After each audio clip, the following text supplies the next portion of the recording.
তো hello students, welcome back to my channel. আবার একটা নতুন ক্লাস নিয়ে চলে আসলাম। আশা করি তোমরা সবাই ভালো আছো। তো চলো বেশি কিছু না বলে আজকে শুরু করব। তো আজকে আমাদের যে ক্লাস, সেটা কিন্তু ক্লাস 6 কে পড়াবো আজকে। আমি নর্মালি ছোট ক্লাসে খুব কম পড়াই, তো আজকে ক্লাস 6 এর ম্যাথমেটিক্স শেখাবো। সব ম্যাথমেটিক্সের শেখাতাম, বাট যে ম্যাথমেটিক্সগুলো একটু টাফ হয়, বাচ্চাদের বুঝতে অসুবিধা হয়, যে জায়গাগুলো অসুবিধা হয় আজকে সেই জায়গাগুলো তোমাদের ক্লিয়ার করে দেবো। তোমরা দেখতে থাকো। দেখো আজকে আমরা যেটা করবো সেটা হচ্ছে কোর্সে দেখি কেডি। কোর্সে দেখি হচ্ছে 18.2 করবো। 18.2 এই চ্যাপ্টারটা আমরা করবো। তো চ্যাপ্টারটাতে কি কি আছে, কিভাবে করতে হবে, আমরা সমস্ত কিছু ডিটেলসে জানবো। তো দেখো ফার্স্ট যেটা হচ্ছে একের অঙ্কটা।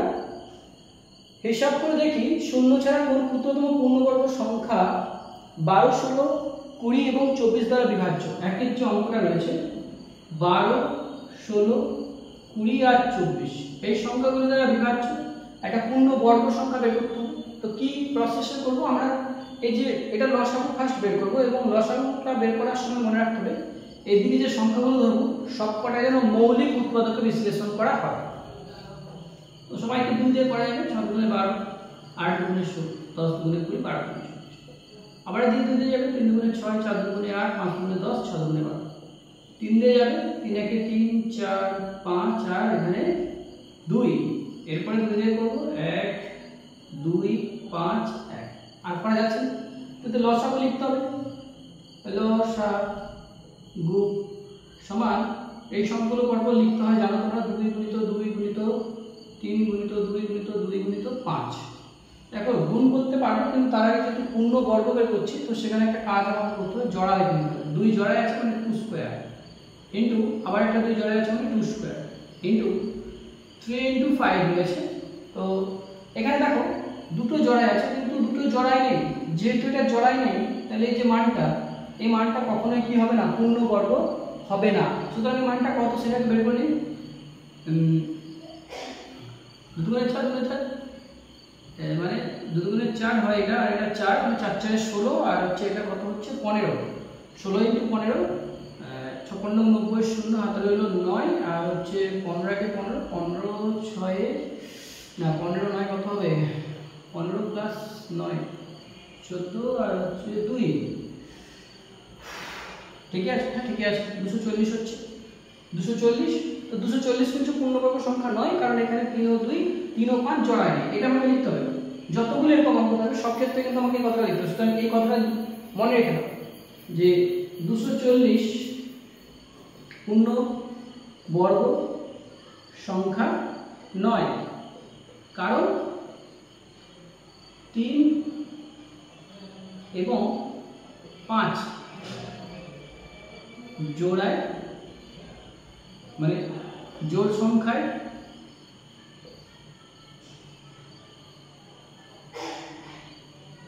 নেই, মানে জোড়ায় অবস্থান করে, ডবল ডবল নেই আর। তো পূর্ণবর্গ কখন হবে, যেগুলো সিঙ্গেলই রয়েছে, একটা একটা রয়েছে, সেগুলো দিয়ে আবার একবার গুণ করে দিতে হবে। মানে আমাকে অ্যান্সার চেয়েছে যে কোন ক্ষুদ্রতম পূর্ণবর্গ সংখ্যা। এবারে ডিগ্রি অ্যান্সারটা লিখবো। অতএব নির্ণেয় ক্ষুদ্রতম পূর্ণবর্গ সংখ্যা সমান যে সংখ্যাটা জোড়ায় নেই সেটা দিয়ে লসাগুটাকে গুণ করতে হবে, মানে লসাগু গুণিত 3 গুণিত 5। এবারে অ্যান্সারটা যা হয়, ধরো 3 5 15 করলাম, 15 0 0, 4 15 60, 60 0 হাতে রইল 6, আর 15 দুগুণে 30, 30 6 কত হচ্ছে 36। তাহলে এটা হচ্ছে অ্যান্সার 36। দেখে নাও অঙ্ক একদম এটাই করতে হবে। এরকম অঙ্ক আছে 18.2 এর চ্যাপ্টারের 6 এর অঙ্কটা আর 10 এর অঙ্কটা সেম প্রসেস, সেম পদ্ধতি, একটু কোথাও চেঞ্জেস নেই, শুধু মানগুলোর চেঞ্জ হবে, বাকি টপিকটা বা সিস্টেমটা একই হবে। এই একই প্রসেসে হবে। 6 এর অঙ্কটা হবে আর 10 এর অঙ্কটা হবে। 6 10 আরেকটা আছে 4, মানে 4 এর অঙ্ক, 6 এর অঙ্ক, 10 এর অঙ্ক, এই 3টে অঙ্ক হবে। এই অঙ্কটা যদি ঠিকঠাক বুঝতে পারো, বাকি 3টে অঙ্ক করতে পারবে। সুতরাং একটা টেকনিক শেখো যে কিভাবে হচ্ছে, কোন কথাটা লেখা থাকলে কিভাবে হয়, তাহলে কিন্তু সমস্ত অঙ্ক তোমরা সিম্পলি খুব সহজেই মানে করতে পারবে। তোমরা একটা টেকনিক শিখে নাও যে এইভাবে অঙ্কটা হয়। সুতরাং এইটা থাকলে সব জায়গাতে আমি এভাবে করব। ঠিক আছে। এখানে কোন ক্ষুদ্রতম পূর্ণবর্গ সংখ্যা, ব্যাপারটা ওইটাকে ফলো করতে হবে। ওই কথাটা দেখবে সমস্ত অঙ্কেতে লেখা আছে, আর সেই জন্য তোমাকে এই টেকনিকটা শিখে রাখতে হবে। তো এই 3টি অঙ্ক আমি হোমওয়ার্ক দিলাম, তোমরা করে অবশ্যই, যারা 6 এ পড়ো তারা অবশ্যই করে এই 3টি অঙ্ক আমাকে কমেন্টে জানাবে, ঠিক আছে, কত অ্যান্সার হলো। তো চলো এবার 2 এর অঙ্কটা করবো আমরা। 2 এর অঙ্কটাতে কি বলা হয়েছে,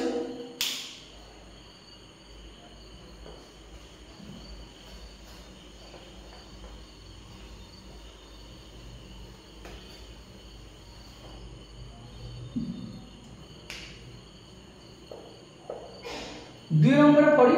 দেখো লেখা আছে দুটি ধনাত্মক সংখ্যার গুণফল রয়েছে 98, বড় সংখ্যার ছোট সংখ্যার দ্বিগুণ। তাহলে আমি একটু ধরে নিতে পারি যে বড় সংখ্যা সমান 2 গুণিত ছোট সংখ্যা। এটা জাস্ট তোমার দিকে মনে রাখতে হবে, এটা কিন্তু মাথায় একদম ফিক্সডলি অ্যাটাচ করলাম। এরপরে কি আছে, দেখ বড় সংখ্যা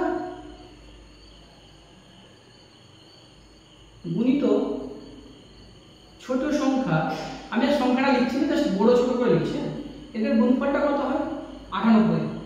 এবারে বলা ছিল যে বড় সংখ্যাটা ছোট সংখ্যা দ্বিগুণ, মানে আমি বড় সংখ্যাটার জায়গায় এই কথাটা লিখে দেবো। তাহলে কি ব্যাপারটা দাঁড়াবে, বা 2 গুণিত ছোট, দেখো বড় সংখ্যাটা যদি ছোট লিখলাম, গুণিত অলরেডি এখানে ছোট ছিল সেটাও লিখতে হবে, ছোট সমান কত হচ্ছে 98। এখন এদিকে যে 2 গুণ আছে এটা কথাই লেখা, এটা সংখ্যা, যেখানে কথা আছে সেখানে সংখ্যাটা রাখবে, সংখ্যাটা দিয়ে পাঠাবে। এবং এটা মনে রাখবে এই যে মাঝখানে সমান চিহ্ন আছে, যখন কোনো সংখ্যা এদিক থেকে ওদিকে পাঠানো হয়, এখানে যেটা গুণ থাকে সেটা দিয়ে গেলে ভাগ হয়ে যায়। মানে দেখো ছোট সংখ্যা গুণিত ছোট সংখ্যা মানে ছোট সংখ্যা স্কয়ার হয়, ছোট সংখ্যা স্কয়ার সমান কত হবে 98/2। এখানে গুণ ছিল, এখানে ভাগ হয়ে গেছে, সমানের পাশে যেতে। এখন তাহলে কি হবে, ছোট সংখ্যা সমান √। এবার এটাকে কাটাকুটি করলে যা হবে 98 কে তুমি 2 দিয়ে ভাগ করো। তোমরা যদি খুব বাচ্চা, আমি তোমাদেরকে 98 টাকে ভাগ করে দেখাচ্ছি। দেখো 2 দিয়ে 4 দুগুণে 8, 18, 9 দুগুণে 18, তো 49 হচ্ছে। সুতরাং 7 গুণিত 7, 7 7 মানে রুটের মধ্যে জোড়া থাকলে রুট তুলতে গেলে একটা আনতে হবে, তো সেটাই নিয়ে এসেছি। বুঝতে পারছো তোমরা সবাই? এটা হচ্ছে ছোট সংখ্যা কারণ। তাহলে বড় সংখ্যা কত হবে, বড় সংখ্যা সমান বলেছিলাম বড় সংখ্যাটা ছোট সংখ্যার দ্বিগুণ, মানে ছোট সংখ্যাটা যা তার সাথে 2 গুণ করে দাও, তাহলে বড় সংখ্যাটা পেয়ে। এই টেকনিকটা তোমাদের মনে রাখতে হবে। এখন বলবে স্যার এই টেকনিকে কি অঙ্ক হবে, দেখো এই টেকনিকে আরেকটা অঙ্ক দেওয়া আছে তোমাদের, যে 7 এর অঙ্কটা দেওয়া আছে, 7 এর দাগ, 7 এর দাগ। এই অঙ্কটা সেম টেকনিক হবে, শুধু এইখানটায় মানটা চেঞ্জ হবে আর এই মানটা চেঞ্জ হবে। ওখানে যে 3 গুণ বলা আছে, মানে 2 এর জায়গায় আমাকে 3 লিখতে হবে, আর এখানে 98 এর জায়গাটাতে আমাদের যে মানটা দেওয়া আছে 147, 98 এর জায়গায় 147 হবে, 2 এর জায়গায় 3 লিখলেই পুরো অঙ্কটা সেম প্রসেসে নামবে। তোমরা অবশ্যই আমাকে 7 এর দাগের অঙ্কটাকে হোমওয়ার্ক করে দেখাবে। এরপরে আমরা নেক্সট অঙ্কে যাব, যেটা হচ্ছে একটা শর্ট কোশ্চেন হয় পরীক্ষাতে। এই শর্ট কোশ্চেনটা আসে মডেল পেপারে, তোমরা এটাকে একাধিকবার পাবে। আমরা এই শর্ট কোশ্চেনটা করব, যেটা হচ্ছে 3 এর দাগের শর্ট কোশ্চেন। এটা মুছে দিচ্ছি।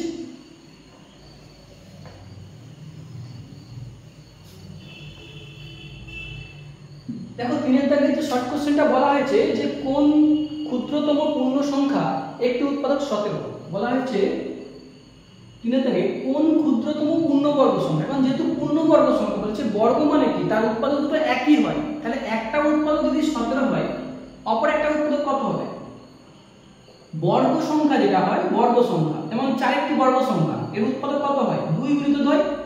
9 একটি বর্গ সংখ্যা, এর উৎপাদক কত হয় 3 গুণিত 3। সুতরাং একটি উৎপাদক 3 মানে অপর উৎপাদক কত হবে, এটা 3ই হবে। তাহলে তাদের গুণফলটা কত, সংখ্যাটি কত হবে, 3 এর সাথে 3 গুণ করলে 9। তেমনি এখানে বলা হয়েছে একটি উৎপাদক 17, তাহলে অপর উৎপাদক কত হবে, অপর উৎপাদক 17 হবে, যেহেতু পূর্ণবর্গ বলা আছে। তাহলে তাদের গুণফলটা কত হবে, তাদের গুণফলটা যা হবে সেটাই হচ্ছে অ্যানসার। মানে 17 কে 17 দিয়ে গুণ করে দাও, 7 7 49 9, হাত রইল কত 4, 7 4 11, 7 থেকে 7 1, 9 8 2, কত হচ্ছে অ্যানসার 2 8 9। এইটা হচ্ছে তোমাদের অ্যানসার। বুঝতে পেরেছো তোমরা? চলো এরপরে আমরা 4টা করবো নি, আমি অলরেডি বলেছিলাম 4টা হচ্ছে 1 এর দাগের অঙ্কের মতো, তোমরা নিজেরা করবে। এরপর আমরা 5 এর দাগের অঙ্কগুলো করব। 5 এর দাগের অঙ্কগুলো খুবই সহজ অঙ্ক, একটা শিখে গেলে আর কোনো অসুবিধা নেই। চলো আমি একটা শেখাবো, বাকিগুলো কোনো হোমওয়ার্ক করবে। সবসময় চেষ্টা করবে নিজেরা ম্যাথমেটিক্স করা। যদি নিজেরা করতে পারো তাহলে কিন্তু তোমরা ম্যাথমেটিক্স শিখতে পারবে। আমি যদি সবই করে দিই তাহলে তোমরা কিছু শিখতে পারবে না। তোমরা কি করবে, শুধুমাত্র মুখস্থ চালাবে বা দেখে দেখে প্র্যাকটিস করবে। নিজেকে তৈরি করতে শিখতে হবে। যদি তুমি ম্যাথমেটিক্স নিজে তৈরি করতে পারো তাহলে তুমি নিজে একজন ম্যাথমেটিশিয়ান হতে পারবে। তো ট্রাই ইট, চেষ্টা করে যাবে।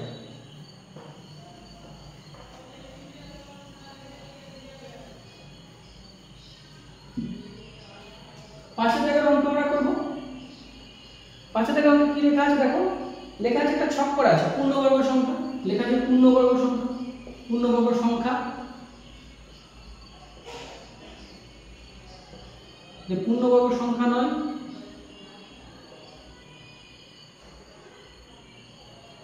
যেটা পূর্ণবর্গ সংখ্যা হবে নি তার সাথে কত গুণ করলে সেটা পূর্ণবর্গ হবে। এখানে তিনটা ছক করা আছে। একটা ছকে দেখো অনেক বড় আছে, লিখবো না, দেখো কিছু অঙ্ক দেওয়া আছে।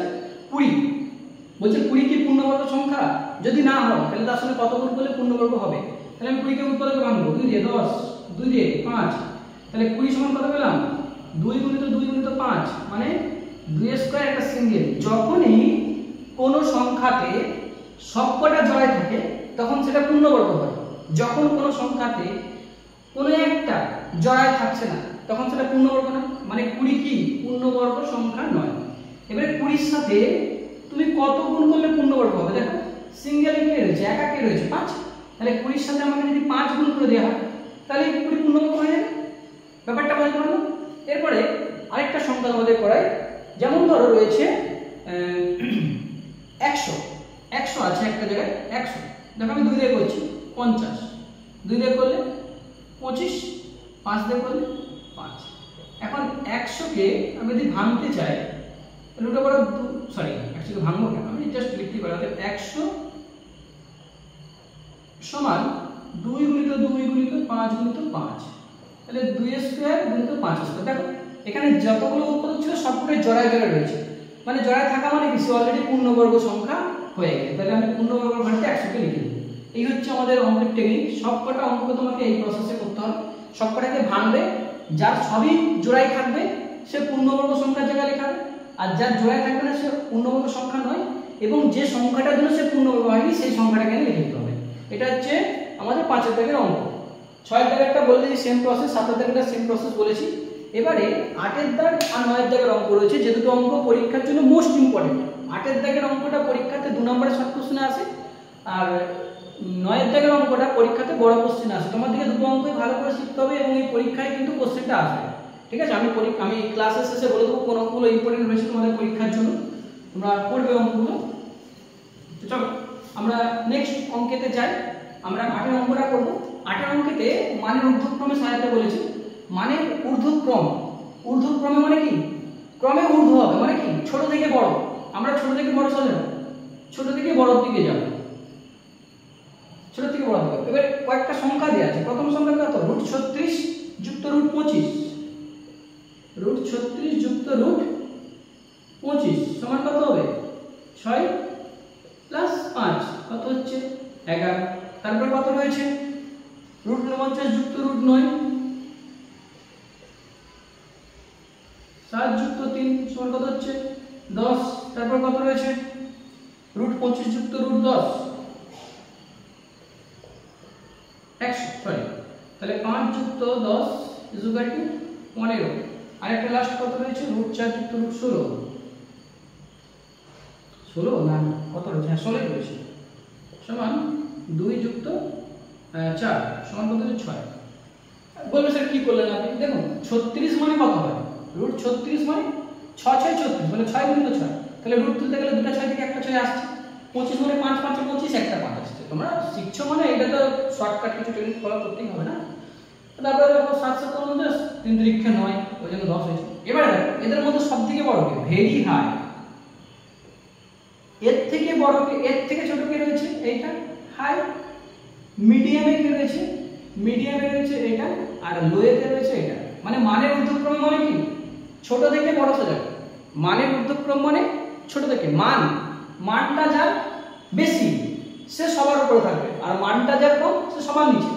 তাহলে মান কার কম, এটার কম, মানে √4 যুক্ত √16। এর থেকে বড় রয়েছে কে, এ রয়েছে যেটাকে আমরা বলছি রুট 49 যুক্ত রুট 9। এর থেকে বড় কে রয়েছে? এর থেকে বড় রয়েছে এ, মানে রুট 36 যুক্ত রুট 25। আর এর থেকে বড় রয়েছে সব থেকে বড় যেটা, সেটা হচ্ছে রুট 25 যুক্ত রুট 100। এবার তোমাদের বইতে এই অ্যানসারটা অন্যভাবে দেওয়া যায়। তুমি বলবে স্যার বইতে এখান থেকে অ্যানসারটা দেন, তাহলে এইভাবে কি অঙ্কটা ঠিক হবে?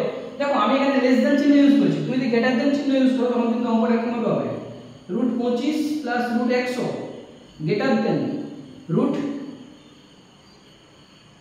36 plus root 25 greater than root 49 যুক্ত রুট 9 গ্রেটার দেন রুট 4 যুক্ত রুট 16। কিন্তু এটা যদি করা হয়, এটা কি বড় থেকে ছোট সাজানো হচ্ছে?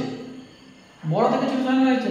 বড় থেকে ছোট সাজাতে আমাকে বলেনি, আমাকে বলেছে কি মানের ঊর্ধ্বক্রমে, মানে ক্রমে মান উঠতে হবে। সুতরাং বইয়ের লেখা অনুযায়ী এটা ঠিক, কিন্তু তোমাদের অ্যানসার মনে হচ্ছে এটা দেওয়া আছে। যাও তোমরা এটা তোমাদের স্কুলের টিচারদের সাথে কথা বলে ক্যালকুলেশন করে নেবে যে কোনটা করা উচিত হবে। বইতে কিন্তু এটা দেওয়া আছে, আর অ্যানসার হওয়ার কথা এটা, মানের ঊর্ধ্বক্রম মানে এটা বোঝায়। ঠিক আছে, চলো পরের অঙ্কটা করবো, যেটা সবথেকে ইম্পর্টেন্ট অঙ্ক রয়েছে আজকে আমাদের।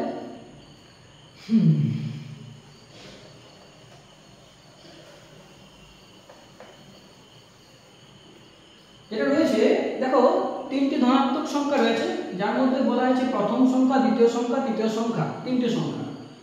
তো আমি ফার্স্ট সংখ্যা যেটা হয়, ফার্স্ট নাম্বার, আচ্ছা ফার্স্ট সংখ্যা লিখছি। ফার্স্ট সংখ্যা দেয়া আছে প্রথম সংখ্যা গুণিত দ্বিতীয় সংখ্যা,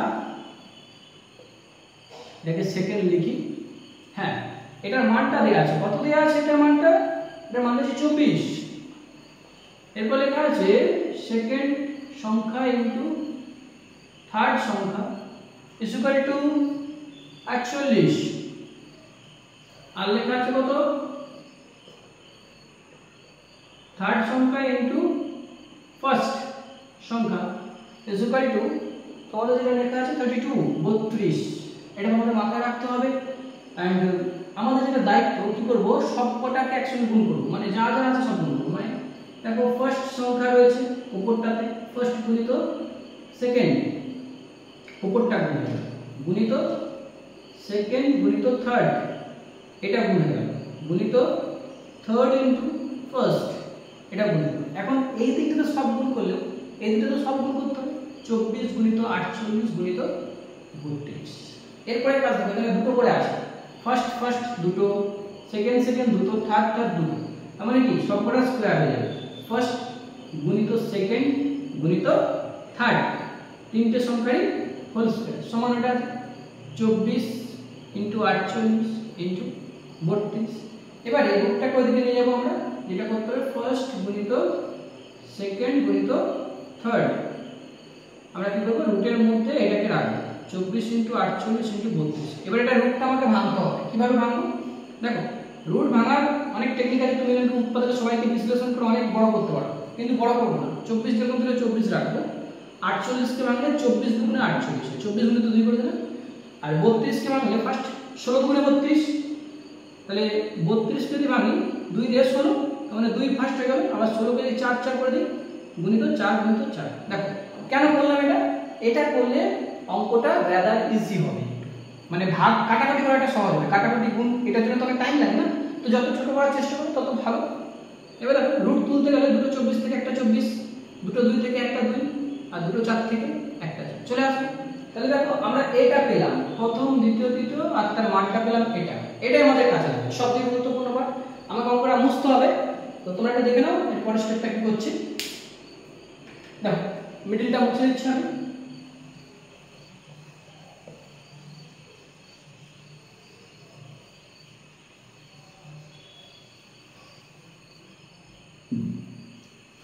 দেখো এবারে যেটা আমাদের কাজ, ফার্স্ট গুণিত সেকেন্ড গুণিত থার্ড, আমাদের যেটা মানটা বেরিয়েছে, যেটা এই যে এই মানটা বেরিয়েছে 24 গুণিত 2 গুণিত 4, এটাকে আমাদের মাথায় রাখতে হবে। আমরা কি করব, যেটা অ্যানসারটা বেরালো, ফার্স্ট গুণিত সেকেন্ড গুণিত থার্ড, এইটাকে এই প্রত্যেকটাতে একবার করে ভাগ করতে, মানে প্রথমে উপরটাতে ভাগ করব, ফার্স্ট ইনটু সেকেন্ড তাহলে কত হবে? সেখানে বেরিয়েছে 24 গুণিত 2 গুণিত 4, আর এর মানটা কত আছে 24। দেখো এখানে ফার্স্ট কেটে গেল, সেকেন্ড কেটে গেল, এখানে 24 কেটে গেল, তাহলে কে পড়ে আছে? থার্ড, মানে তৃতীয় সংখ্যা। কত? 4 গুণে 8। এরপরে আমাকে কি বের করতে হবে? আবার এটাকে লিখতে হবে, first into second into third by এই দু নম্বরটা আমাকে লিখতে হবে, second into third is equal to 48 by 48 কেন এর উপরটা 24 ইনটু 2 গুণিত 4 বাই কত হবে? এবারে আমাদের অঙ্কটা 48 আছে, 48। তাহলে 24 দুগুণে 48, 2 দিয়ে কেটে যাবে, তাহলে সেকেন্ড পার্টটা কত হচ্ছে 4, এখানে মানটা কি? থার্ড পার্ট কেটে যাবে, সেকেন্ড কেটে যাবে, তাহলে আমার কার মান বের হলো? প্রথম সংখ্যার মান 4। এরপরে আবার কি লিখব? First into second into third by third into first সমান 24 ইনটু 2 ইনটু 4 বাই 32, 32। এবারে কি করে কাটাকাটি করব? স্যার কাটাকাটি করব, দেখো 4 আষ্টা 32, 8 3 আষ্টা কত হচ্ছে 24, 3 দুগুণে কত হচ্ছে 6। এবার কি কে কাটবে? দেখো ফার্স্ট কেটে গেল, থার্ড কেটে গেল, তাহলে কোন সংখ্যাটা পেল? সেকেন্ড সংখ্যা 6। এই অঙ্কটা মোস্ট ইম্পর্টেন্ট, পরীক্ষায় আসে। এই অঙ্কটার মতো একটা অঙ্ক রয়েছে উদাহরণে, তোমরা উদাহরণটা দেখতে পারো। 16 যে অঙ্কটা রয়েছে 210 পাতায়, এই অঙ্কটা অবশ্যই করতে হবে। তাই বললাম তোমাদের পরীক্ষার জন্য ইম্পর্টেন্ট অঙ্ক বলে দেবো অবশ্যই। দেখো এই চ্যাপ্টার থেকে ইম্পর্টেন্ট যে ম্যাথসগুলো আছে, ইম্পর্টেন্ট ম্যাথস যেটা পরীক্ষাতে আসে, যদি বলো অবশ্যই তোমরা 6 দাগ থেকে 10 দাগ অবধি করবে, কারণ এগুলো ইম্পর্টেন্ট রয়েছে। 2 দাগের অঙ্কটা ইম্পর্টেন্ট, 6 দাগেরটা ইম্পর্টেন্ট, 7 দাগেরটা ইম্পর্টেন্ট। 6 দাগেরটা অনেকবার পরীক্ষায় এসেছে, আগের বছর মনে হচ্ছে এসেছিল।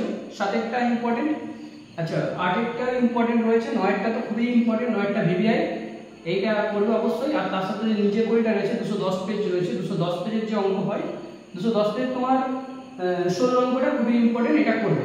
এই অঙ্কগুলোকে করলেই পরীক্ষাতে আশা করছি কমন পাবে। এই নয়কে ভালো করে করবে, কিন্তু সবই দেখবে। যারা বুদ্ধিমান, যারা একদম অঙ্ক খুব ভালো পারো, তারা বলবো তো সবই চেষ্টা করো, সবই করার। কিন্তু যারা পারবে না তারা এইগুলোকে দেখবে, এইগুলো দেখলে লেগে বেশি। তো যদি কোনো সমস্যা থাকে অবশ্যই আমাকে কমেন্টে জানাবে। যদি ক্লাসটি ভালো লাগে তাহলে বলবো চ্যানেলটিকে সাবস্ক্রাইব করে দাও, পাশে থাকা বেল আইকনটিকে প্রেস করে দাও, যাতে সবার প্রথমে আমার ম্যাথমেটিক্সের যে সমস্ত ক্লাসগুলো আছে তোমাদের কাছে চলে যায়। Thank you.